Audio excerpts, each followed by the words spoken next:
నారా చంద్రబాబు నాయుడుకు వరుణిచ్చేసినారు. అదే రకంగా కాంగ్రెస్ పార్టీ జాతీయ అధ్యక్షులు రాహుల్ గాంధీ గారు కూడా విచ్చేసినారు. అదే రకంగా మన రాష్ట్ర నాయకులు తెలుగుదేశం పార్టీకి సంబంధించిన ముఖ్య నాయకులంతా కూడా విచ్చేసినారు. చంద్రబాబు గారి నాయకత్వం, రాహుల్ గాంధీ గారి నాయకత్వం, మహాకూటమి, నారా చంద్రబాబు గారి నాయకత్వం, నారా చంద్రబాబు గారి నాయకత్వం, నారా చంద్రబాబు గారి నాయకత్వం, నారా చంద్రబాబు గారి నాయకత్వం, నారా చంద్రబాబు గారి నాయకత్వం, రాహుల్ గాంధీ గారి నాయకత్వం.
తెలుగుదేశం పార్టీ పరంగా నిరంతరం శ్రమించేటువంటి శ్రమజీవి సోర్కున వెంకటేష్ గౌడ్ గారు వాస్తవంగా 2014లోనే తెలుగుదేశం పార్టీ అభ్యర్థి ఉండాల్సిన అవసరం ఉండే, కానీ కొన్ని అనివార్య కారణాల అవకాశం రాలే.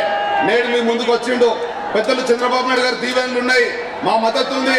పెద్దలు రాహుల్ గాంధీ గారు ఈ రోజు వచ్చే సందర్భంలో కూన వెంకటేష్ గారి అభ్యర్థిత్వాన్ని మీరు విన్నవిస్తూ గెలిపించబోతున్నారు.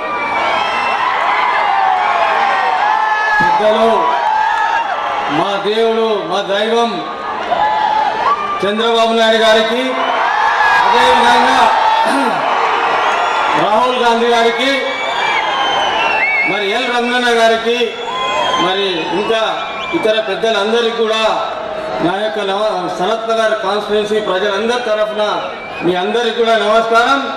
ఈ టిఆర్ఎస్ ప్రభుత్వం ఇది ఓన్లీ మాటల ప్రభుత్వం, చేతల ప్రభుత్వం కాదని ప్రజలందరూ కూడా అనుకుంటున్నారు. ప్రతి దగ్గరికి పోయినప్పుడు కూడా రాహుల్ గాంధీ గారు, చంద్రబాబు నాయుడు గారు మీ మహాకూటమి ఏర్పడినాక వారికి భయమవుతున్నది టిఆర్ఎస్ వాళ్ళకి అని చెప్పేసి అందరు కూడా చెప్తా ఉన్నారు. మొన్న ఒక దగ్గర మా చంద్రబాబు నాయుడు గారి ఒక దయదాక్షిణ్యాలతో కేసీఆర్ గారు కానీ, మరి అదేవిధంగా తల్లసాని శ్రీనివాస్ యాదవ్ గారు కానీ ఈ స్థానంలో ఉన్నారంటే వాళ్ళ యొక్క దయాదాక్షిణ. మరి హైదరాబాద్ లో తిరుగుతుంటారు మా చంద్రబాబు నాయుడు గారిని. ఏం చెప్పినా ఇది మనది భారతదేశం, మన దగ్గర 29 రాష్ట్రాలు ఉన్నాయి. మనం ఎక్కడన్నా ఉండే స్వేచ్ఛ ఉంటుంది.